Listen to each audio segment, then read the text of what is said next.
नमस्कार मंडळी, कसे आहात सर्व? मस्त मजेत ना. आज आपल्याला करायचं आहे बेसन भात. ही नवीनच रेसिपी आहे बरं का.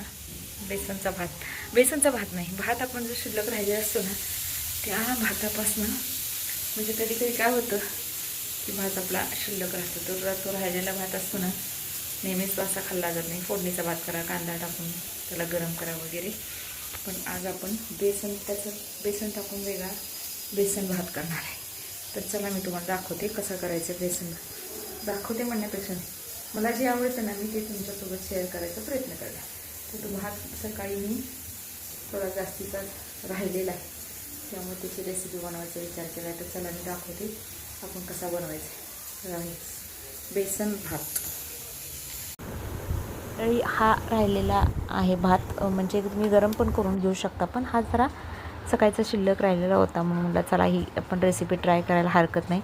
तर इथे मी थोडंसं बेसन घेतलं आहे, 1 वाटी 1.5 वाटी इतकाच भात आहे. त्यासाठी मी 4 पोह्याचे चमचे इतकं बेसन घेतले आणि जिरे मोहरी 1 चमचा तेल टाकले. त्यानंतर ते बेसन त्याच्यामध्ये छान लालसर होईपर्यंत परतून घ्यायचं.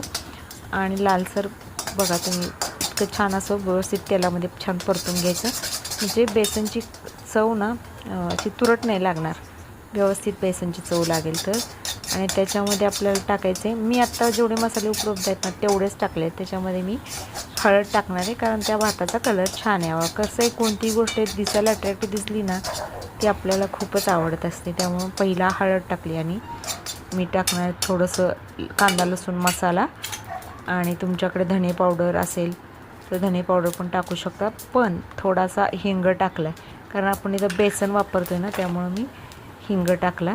आणि इथे कांदा लसूण मसाला घातला आहे. थोडंसं भातामध्ये मीठ असतंच बरं का, पण आपल्याला थोडंसं वरनं चव इन्हान्स करण्यासाठी आपल्याला थोडंसं मीठ टाकायचं. आणि हा भात मी एकदम मोकळा करून घेतला आणि तो भात मी त्याच्यामध्ये टाकला. मला परतत असताना इतकं छान वाटत होतं ना की असं वाटलं होतं की दिस इज अ बेस्ट रेसिपी. इतकी पटकन होणारी चविष्ट मस्त रेसिपी होती. थोडंसं मीठ टाकून घेतलं आणि छान परतून घेतला. पाण्याचा थोडासा हापका मारला म्हणजे ते बेसन आहे ना थोडंसं शिजलं जाईल.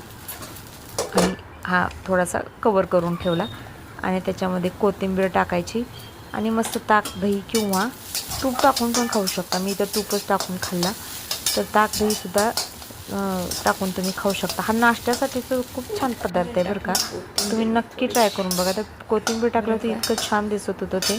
मी सगळं एकटीनेच खाऊन टाकलं, कारण ते थोडंसं ट्राय करण्यासाठी केलेलं.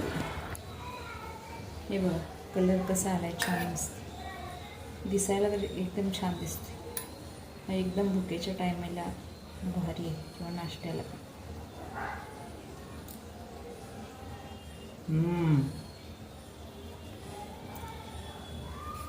टेस्ट छान लागते.